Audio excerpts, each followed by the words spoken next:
Mental health has been explored in countless forms of media, but in the last few years it has found a compelling new home in video games. Titles like Hellblade, Alan Wake, and Cyberpunk 2077 have all delved into the complexities of mental health. You holding up all right? I mean, even gacha games like Honkai Star Rail and Genshin Impact use character designs and story beats to touch on these themes. While browsing Steam, I stumbled upon a game with an intriguing title: Milk Inside a Bag of Milk Inside a Bag of Milk.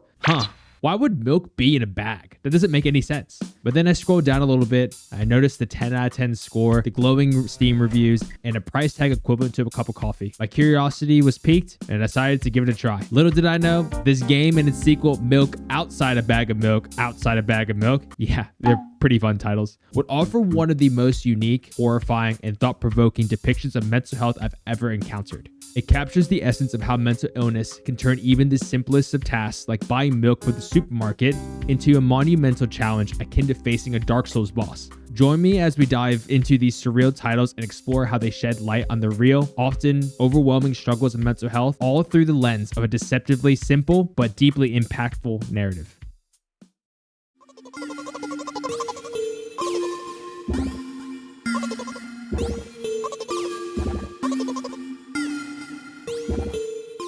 The gameplay is fairly simple but deeply immersive. You play as the protagonist's thoughts, emotions, and self-reflective consciousness during what appears to be a psychotic or a manic episode, all displayed in a wonderful classic visual novel format. The game involves making choices that alter the story, reflecting the inner turmoil of the protagonist. You can respond to situations negatively, positively, or even go off on a tangent. The choice is really yours. In the first game, the perspective is first person, immersing you directly into the protagonist's distorted world. The sequel shifts to a top-down or third-person view, allowing for interactions with the environment itself and a different kind of storytelling, and we get to actually see what she looks like. In the first story, we receive a simple task.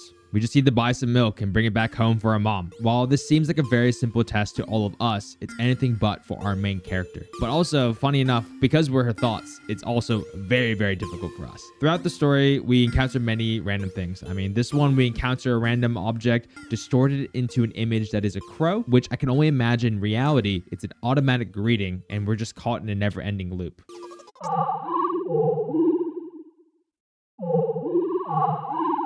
Next, we encounter distorted images of what I can only imagine resembles a supermarket. We try to find the product, and there's a lot of really negative thoughts confronting things that our protagonist has. We offer our support as her thoughts and trying to reason with her to make sure we don't have a mental breakdown as we make our way through the store. We encounter this horrendous looking monster for our last interaction, which in reality is probably a lovely store clerk or a cashier trying to sell us our milk. Now, the walk back from the store is where things get a little bit more weird, but it's also where we get a bit of insight of why our protagonist is the way she is. I won't spoil it for the video, but it's written as a self-reflection of triumph over such a simple task that lets us, the player, understand how and why she sees the world in this dark, red, and distorted mess that we see currently. After a walk back, the first game ends when we finally are able to get home and have a heartwarming conversation with the mom.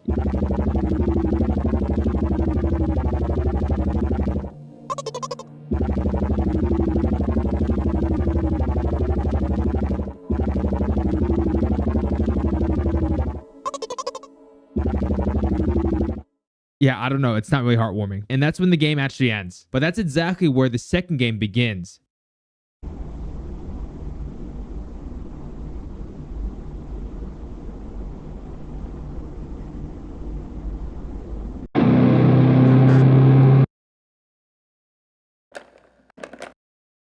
Bag of milk outside a bag of milk. The second game continues from where we first left off. We've just come back from the supermarket and our mom abusively just takes the milk and tells us to go to bed. We get a masterfully done raunchy introduction of how her mom really is in a fancy cutscene that's beautifully animated that gives us a little bit more context of what type of things Milk-chan is encountering. Oh yeah, Milk-chan. That's the name of the community came up with. It's weird, but hey, it works. It makes things a lot easier. So in this game, Milk-chan's life is presented with even more depth and surrealism. The goal is to help Milk-chan go to sleep, a task imposed by her abusive mother, or seemingly so. Through the point-and-click mechanics and dialogue choices, you delve deeper into Milk-chan's psyche, uncovering her scattered thoughts represented as fireflies. Now, throughout the game, and I don't know if you guys felt this as well or you guys will feel this, you truly feel like you're making progress into achieving a peaceful sleep. You know, we get to know her, we're empathizing with her, we're asking questions that no one has bothered to actually ask her. You start to see Milk-chan smile open up her arms a bit more,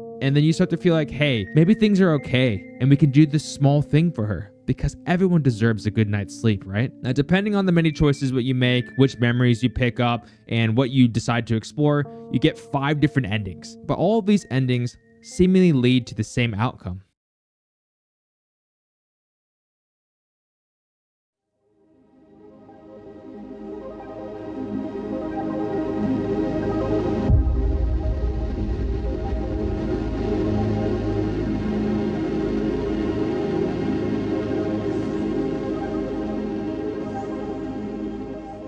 She jolts awake from a nightmare, unable to stay asleep, and the cycle continues. And then you feel that gut punch. You realize that we can't actually help her. No matter what we choose, no matter what we think, it all leads to the never-ending cycles of nightmares that she experiences, both while awake and also while she's asleep. Because we're just her thoughts, we are also trapped in the exact same cycle, and we can't find a way out.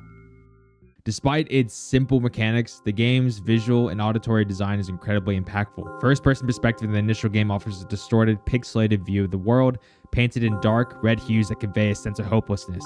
The soundtrack complements the atmosphere with ambient, chilling tracks that turn mundane tasks into formidable challenges. The sequel's aesthetic shift allows for more detailed character expressions and environmental interactions, enhancing the emotional depth of the narrative. Like I said in the beginning of the video, mental health depicted in various media across is always interesting to see. Video games are continuing to do an excellent job of having us truly experience what it's like to suffer from these types of conditions. Because at the end of the day, we can only imagine what it's like for an individual to experience their life.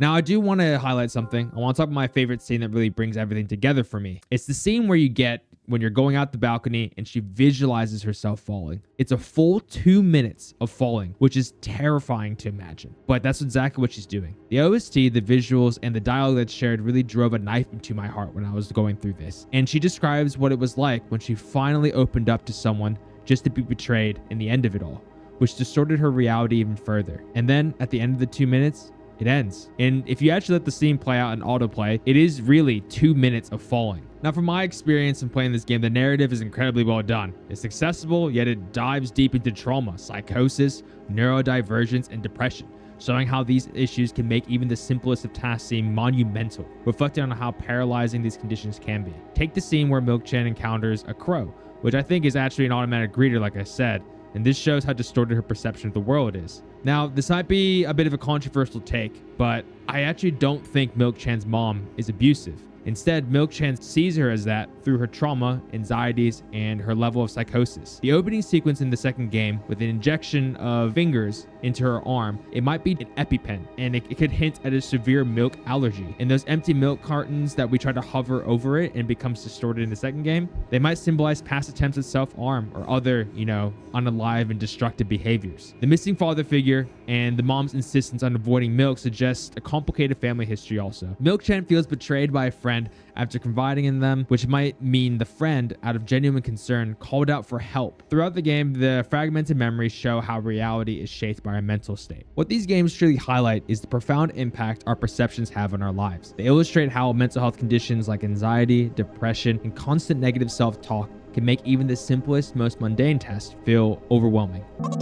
Every event, every conversation, every decision requires careful thought and consideration, turning everyday activities into monumental challenges. Milk Inside a Bag of Milk Inside a Bag of Milk and its sequel offer a raw, immersive glimpse into the complexities of living with mental health struggles. They remind us that what might seem trivial to one person can be an insurmountable obstacle to another. Through their unique storytelling and hauntingly beautiful design, these games encourage us to empathize with those battling with their inner demons and to recognize the courage it takes to face each day as it comes, even as something as simple as buying milk.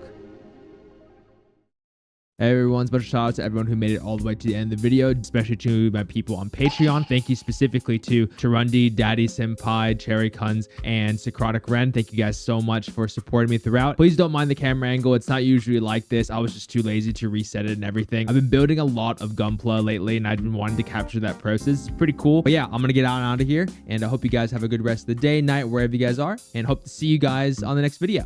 Peace.